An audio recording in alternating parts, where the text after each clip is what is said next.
I knew the HOA was going to be a problem the moment I saw their president, Amanda Lipsky, marching down the street in her neon pink blazer and clipboard like she owned the neighborhood.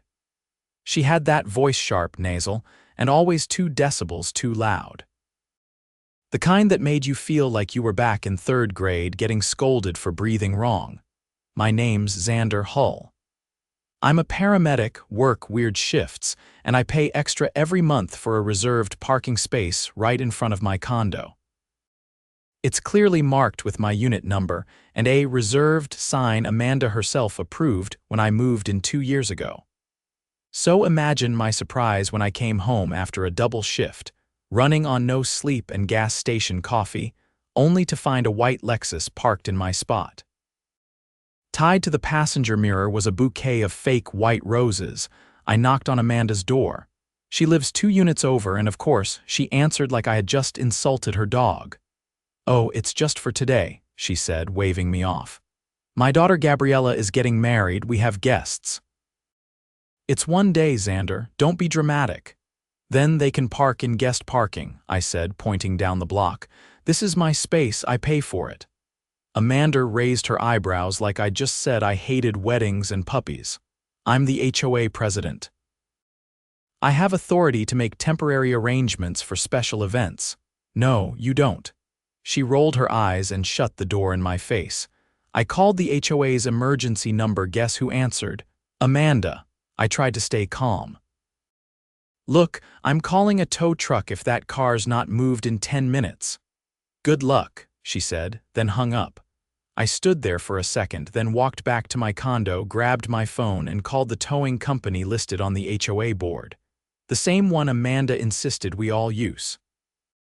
15 minutes later, the Lexus was gone, and Amanda, she exploded. I was sitting on my porch sipping a cold beer when I heard the shriek.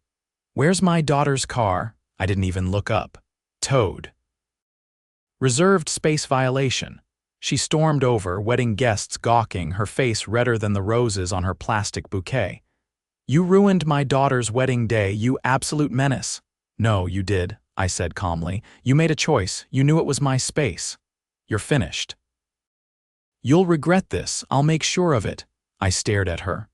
"I've got everything documented, Amanda. Don't test me." What I didn't tell her was that I'd already started gathering evidence of her little HOA power trips. Unauthorized fines, favoritism with lawn maintenance tickets, and now illegally approving parking violations. I'd had enough. She just didn't know yet her war was no longer with me. It was with the law. HOA story HOA stories homeowners association stories the day after the tow. Things got quiet. Not peaceful, just the kind of quiet you get before a thunderstorm rips the roof off. Amanda's retaliation started at sunrise. First, a notice taped to my door in the stiffest HOA letterhead font imaginable. A fabricated violation for improper trash bin placement, dated the same day I worked a double shift and hadn't even been home. I pulled up my security camera feed, one I installed months ago after a neighbor's Halloween decorations mysteriously vanished, and scrolled back. No bin in sight. I printed the footage, circled the timestamp, and slid it into a folder that was slowly turning into a portfolio of Amanda's screw-ups. By noon, the landscaping crew had skipped my unit. Grass untouched, weeds left to flaunt themselves like they owned the soil. Every other lawn had fresh lines from morning mows, but mine looked like it had been hosting a rabbit convention. I knocked on the landscaper's truck window when they finished a few houses down. "Hey, just wondering why you skipped my yard today?" I asked. The guy looked around before answering. "We were told not to. Amanda said your payment was delinquent." I raised an eyebrow. "That's funny, because I've got the receipt from auto pay right here. Cleared last Thursday." He held up his hands. "I just follow orders, don't want to get involved." I added that to the folder too. That night after dinner, I slid a chair onto my front porch and opened my laptop. I'd been waiting for a reason to dig into the HOA's financial reports. They were supposed to be public, accessible to all residents. But for some reason, Amanda had never made them easy to find. I navigated to the barely functional HOA website and clicked through a maze of outdated pages. Finally, after some digging, I found a buried link to the last quarterly report. It was a mess. Line items didn't add up. There were vague entries like miscellaneous maintenance listed for over $8,000 with no contractor name or invoice number. Another expense showed Community Beautification Initiative at $5,000, paid to a company called Lipsky Consulting. I don't have to spell it out. The next morning, I made a call to an old friend from high school, Naomi, who now worked in the city's Housing Oversight Office. We hadn't talked in years, but after catching up for 5 minutes, I laid it out. I think the HOA's embezzling funds, I said, and they're targeting residents who push back. Naomi didn't hesitate. You got documents? Plenty. I've started a file. Fake violations, manipulated services, suspicious payments to businesses with no online presence. Send me everything you've got. I'll loop in our compliance team. If there's misappropriation of resident funds, that's criminal fraud. We'll need to verify through the city's HOA registration office. They're supposed to audit these associations yearly, but some slip through the cracks. I spent the weekend assembling the file. Screenshots, printouts, dated images. I even included a written statement from a neighbor, Mr. Han, who told me Amanda had threatened to fine him for planting non-compliant flora unless he voted for her re-election. By Monday morning, I had the packets sent off to Naomi's office, certified mail and all. That afternoon, Amanda hosted what she called an emergency HOA board session. She taped flyers on every mailbox post, claiming she needed to address a serious breach of community trust. I attended, of course. So did about 15 other residents, most of whom had started whispering about her after the wedding debacle. She set up a folding table in front of her garage and stood behind it like she was about to announce a new law. "Neighbors," she began, "someone in our community, someone with no respect for the harmony we've built is spreading lies about this board and my leadership. I won't stand for it." I folded my arms and said nothing. "Let me be clear," she went on. "Anyone who continues to disrupt our operations will face penalties, fines, potential legal action." An elderly woman named June raised her hand. "Are you saying we can't ask questions about where the HOA money is going?" Amanda gave a tight-lipped smile. "Transparency is important, but harassment is not." That didn't go over well. Another voice piped up. "Then why are we paying a consulting fee to your last name?" she faltered. "That's a separate matter. My brother runs that company. He helps with logistics." "Which company?" I asked. "Because I searched every business registry and couldn't find any Lipsky Consulting in the state." Everyone turned to look. Amanda's mouth opened, then closed. "Meeting adjourned," she muttered, grabbing her clipboard and storming inside. By that evening, 4 neighbors had stopped by to ask for help reviewing their own HOA fines.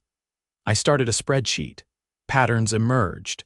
People Amanda didn't like, those who voted against her on policies or asked too many questions, were consistently fined more often and for smaller things. Flag angle, wind chimes, fence color by midweek. Naomi called. "We've opened an investigation," she said. "And you weren't wrong. That consulting company has no tax filings. We've already flagged her for financial misconduct." This could escalate fast. On Thursday, a city compliance officer showed up at Amanda's front door, clipboard in hand, badge visible. He spent 45 minutes inside. When he came out, he walked straight to my door. We spoke on the porch. "Your documentation was solid," he said. "We've got probable cause to freeze HOA discretionary spending while we audit their books. If there's fraud and it looks like there is, charges will follow. In the meantime, if she tries to retaliate, call us directly." By the weekend, a notice went out to every resident. Official city letterhead, stamped and signed. Temporary HOA spending freeze in effect pending financial audit. Amanda didn't come outside for 2 days, but the damage was already done. The neighbors who had once nodded politely at her were now crossing the street to avoid her entirely. The ones she'd intimidated for years were suddenly organizing group chats. A retired firefighter down the block offered to help draft a petition for Amanda's removal. We only needed 30% of the community's signatures. We passed that in 24 hours. The next board meeting was scheduled for the following Thursday. Amanda tried to cancel it via email. The city overrode her. HOA boards aren't dictatorships, Naomi told me when we spoke again. They have bylaws for a reason. And yours just broke half of them. The meeting was held in the community center. It was packed, more residents than I'd ever seen at any HOA event. Amanda walked in 15 minutes late, wearing sunglasses indoors, and sat at the far end of the table without saying a word. I stood and brought out the petition. "Madam President," I said, "we, the undersigned residents of Oak Crest Villas, hereby move for a vote of no confidence in your leadership and request your immediate removal from office." The room erupted in applause. Amanda stood up, but before she could speak, the city compliance officer who had been monitoring the proceedings raised a hand. "We've completed our preliminary audit," he said. "There is sufficient evidence to recommend criminal charges for financial misconduct. Miss Lipsky, you'll be receiving formal notice within the week." She left mid-meeting, didn't even take her clipboard. The board voted unanimously to appoint an interim president, Mr. Han. The first thing he did was reinstate all previously voided parking arrangements. When I walked home that night, my reserved space was empty, freshly painted, and glowing under the street lamp. Justice didn't always come in grand gestures. Sometimes, it came in the form of a white Lexus being hauled away while a bouquet of fake roses wilted on the sidewalk. And sometimes, it came in the silence that followed when a tyrant realized the neighborhood had finally stopped being afraid. Amanda's resignation didn't come with a press release or apology. She simply vanished, stopped answering emails, stopped showing up to board meetings, and by the next Monday, her name was scraped off the HOA website like it had never been there. A new voicemail on the HOA hotline directed residents to interim President Han. That should have been the end of it. But things never tidy up that clean when someone like Amanda's been running a neighborhood like her personal fiefdom. 3 days after the vote, I got a knock on my door around dinner time. A tall man in a navy windbreaker with a city crest on the shoulder stood on my porch. His badge read Detective L. Grayson, Financial Crimes Division. "Mr. Hull," he said, flipping open a small notepad, "I understand you were the first to raise concerns about Amanda Lipsky's activities." I nodded. "That's right. I submitted documentation to the city's Housing Oversight Office last week." He glanced up. "I've reviewed your materials. We've been building a case. What you sent helped connect some dots we've been watching for months." That got my attention. "So this isn't just about HOA funds." Detective Grayson stepped back and scanned the street before lowering his voice. "There's more. We've discovered multiple shell payments made by the HOA to what we now know were straw companies. One of them was traced to a commercial property in Henderson used by a business laundering contractor kickbacks. Amanda's name showed up on 2 lease agreements tied to that address." I opened the door wider. "Come in."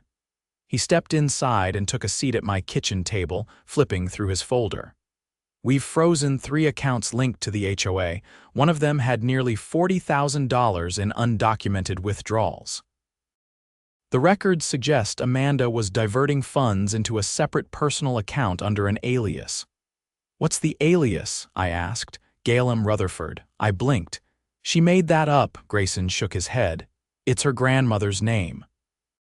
She used it to open a business account in Nevada, 1 state over, less regulatory friction." I leaned back. "So what happens now?" "She's facing charges for embezzlement, wire fraud, and falsifying financial records. We're coordinating with the district attorney. We expect to issue an arrest warrant by the end of the week." The doorbell rang again, and I got up to answer it. It was June, the elderly neighbor who'd questioned Amanda during the last meeting. She held a padded envelope in both hands, her expression unreadable. "I found this under my doormat," she said. "No name, just my address scribbled in pen." She handed it to me, and I motioned for her to come inside. Grayson stood as I peeled it open. Inside were 3 folded sheets of paper and a flash drive. The papers were printed emails Amanda's name at the top of each, the timestamps from months earlier. They were correspondence between her and a man named Peter Cormack, who appeared to be the owner of a landscaping company that had been awarded HOA contracts for nearly 2 years. The emails made it clear. Peter had been inflating invoices by 20%, then funneling the excess into a private account under Amanda's control. One line jumped out at me.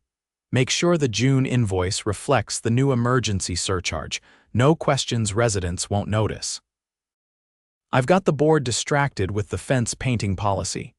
Grayson took the flash drive and dropped it into his laptop. After a few seconds, he nodded.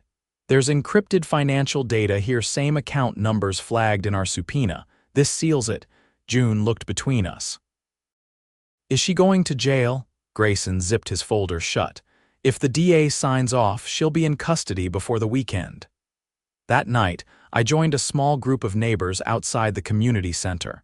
Han had called an impromptu meeting not to celebrate, but to prepare. With Amanda out, the HOA would need to rebuild from the ground up. Policies, voting procedures, spending transparency, all of it needed fixing. Han stood on the steps with a clipboard and a flashlight. "We'll be forming 5 new committees. Finance, maintenance, landscaping, legal review, and community relations. No more unilateral decisions. No more sweetheart deals. We do this right or we don't do it at all." People volunteered faster than I expected. A retired tax attorney took finance. A former contractor stepped up for maintenance. I offered to help draft a new charter, something legally airtight that would prevent another Amanda from ever rising again. 2 days later, the police came, not quietly. Amanda was arrested in her driveway just after sunrise. I watched from my porch as 2 unmarked cars boxed in her Range Rover. She stepped outside in a bathrobe and slippers, phone still in hand, trying to call someone. They cuffed her before she could dial. She didn't scream. She didn't fight. But her face, the way it collapsed, when she saw the neighbors watching from their porches, told me everything I needed to know. She'd never imagined it would end like this. The DA's office held a press conference that afternoon. They laid out a list of charges: 2 counts of wire fraud, 1 count of criminal conspiracy to defraud a homeowners association, and 4 counts of financial misappropriation. The total amount stolen was estimated to be over $120,000. More shocking, Amanda wasn't acting alone.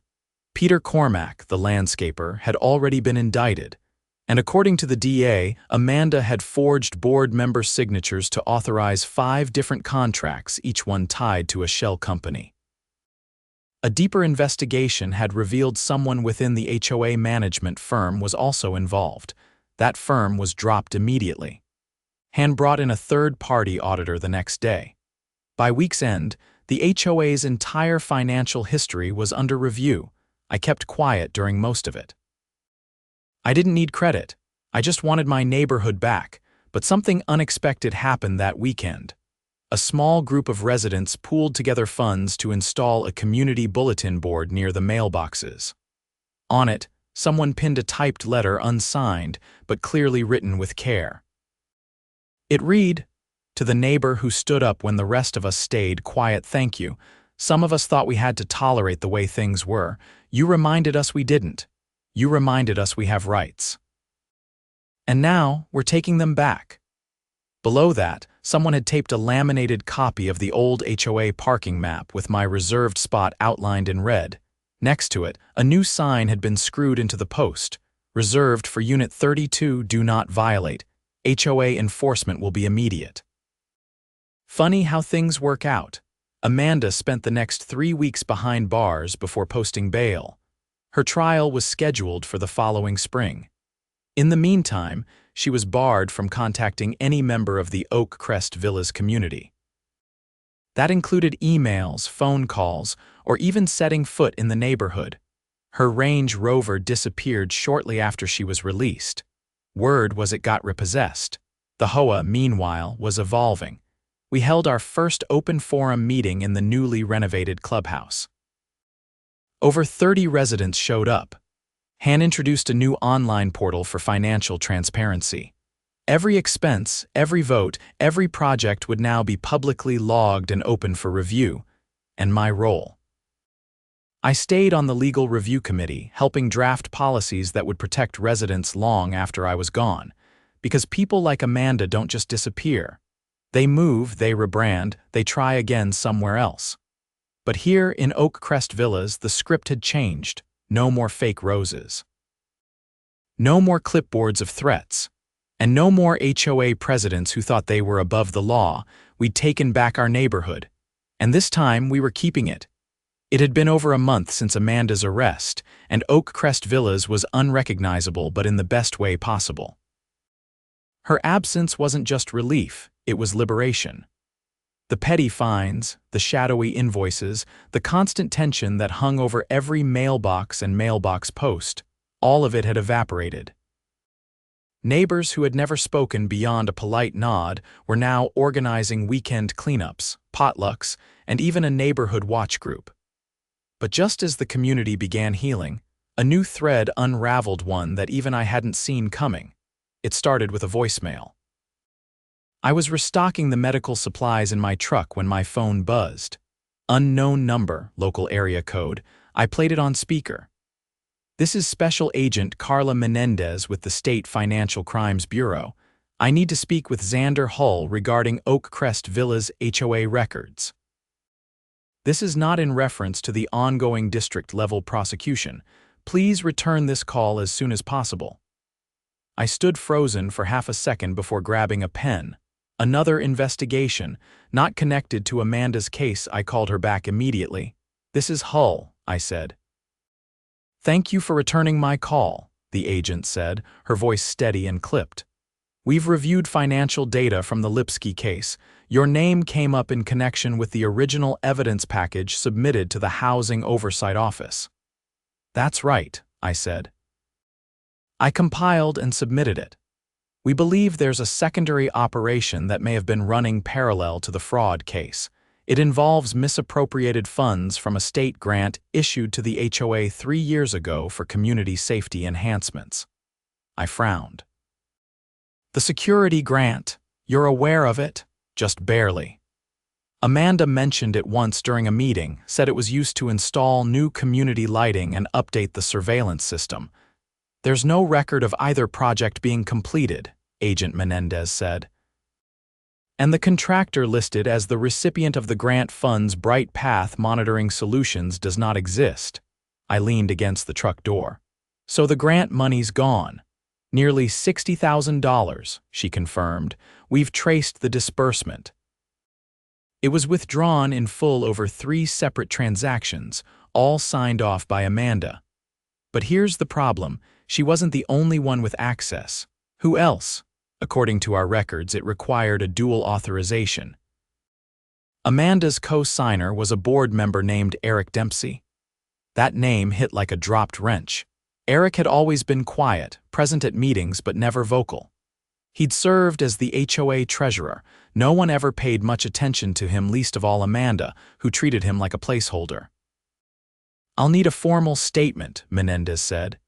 And if you have any documentation that supports a timeline of when the grant was mentioned or referenced in the community, we'd like that too. We're opening a second case. By nightfall, I was back at my laptop, combing through old files. I had saved copies of every HOA email blast, every meeting notice, and every community update Amanda ever sent. It took me 2 hours, but I found an email from 2 years ago with the subject line. Exciting improvements coming soon. In it, Amanda detailed the upcoming neighborhood-wide safety enhancement initiative. She specifically mentioned state-backed funding and a partnership with Bright Path Monitoring Solutions to install new street lighting and replace outdated security cameras. The timeline? Early fall implementation. Not only had those projects never begun, but the cameras had remained broken for the past year and a half. I'd even submitted a maintenance request about the one near the clubhouse last spring. I forwarded the email to Menendez with a detailed timeline of when the funds were supposedly used versus what actually happened. The next morning, Eric Dempsey was arrested. Unlike Amanda, his arrest was quiet. No patrol cars, no cuffs in front of neighbors. He was taken into custody at his workplace, a regional bank downtown. By noon, the charges were formal: conspiracy to commit grant fraud, falsification of public records, and 2 counts of wire transfer fraud. Agent Menendez called me again that afternoon. Thanks to your email thread, we were able to substantiate the paper trail. Dempsey signed off on the transfers using a falsified contractor invoice which, by the way, was created using a free online template generator. He didn't even change the watermark. I couldn't help but laugh. Amateurs? He's cooperating, she said. Turns out Amanda pressured him into co-signing after threatening to leak a personal matter involving his employment. Blackmail, essentially. He'll likely testify against her in the grant case. That made things more serious for Amanda. The embezzlement was bad enough, but defrauding a state grant. That meant federal charges could be on the table. Back in Oakcrest Villas, the board was scrambling. Han called another emergency session, this time to address the missing funds and to start the process for submitting a formal report to the state.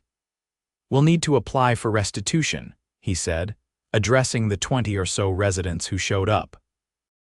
It's unlikely we'll recover the full amount, but we can petition the state attorney's office to designate us as victims of financial fraud. That opens up grant relief. A woman from the north side of the development raised her hand.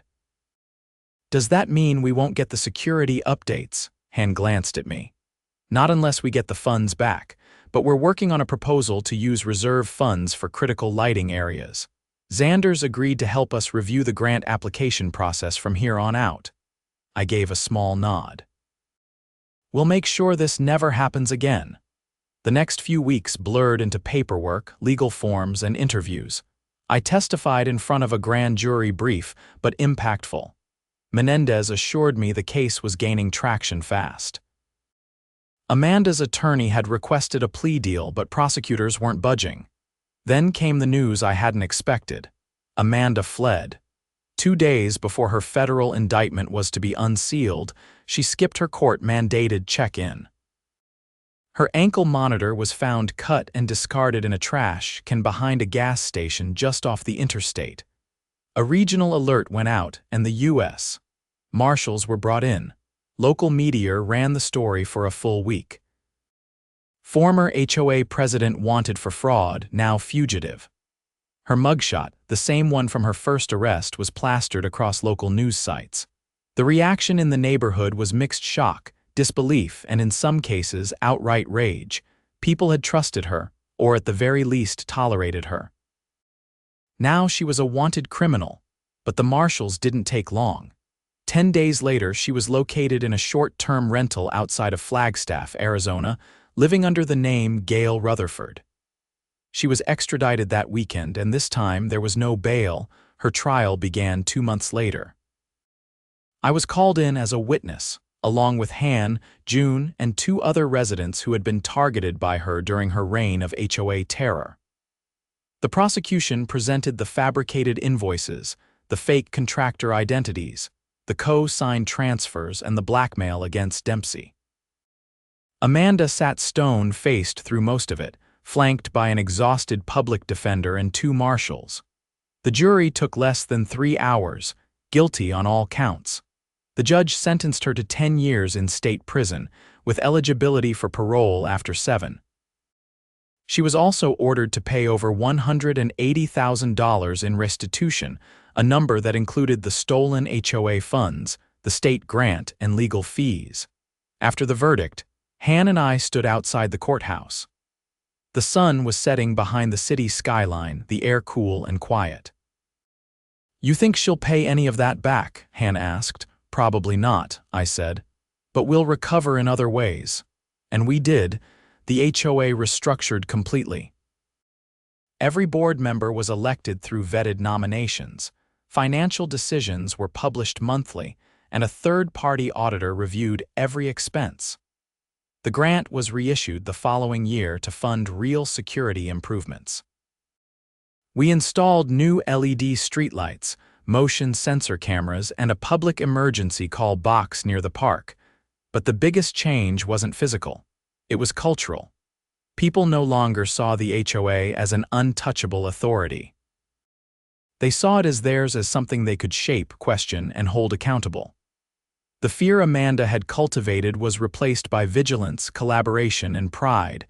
And as for me, I kept my parking spot, still labeled, still reserved, still mine. Only now, when I parked there after a long shift, I didn't have to worry about fake roses tied to a stranger's mirror or a clipboard-wielding tyrant making up rules on the fly. I just stepped out of my truck, stretched, and walked into a neighborhood I helped take back. And for the first time in a long time, it finally felt like home.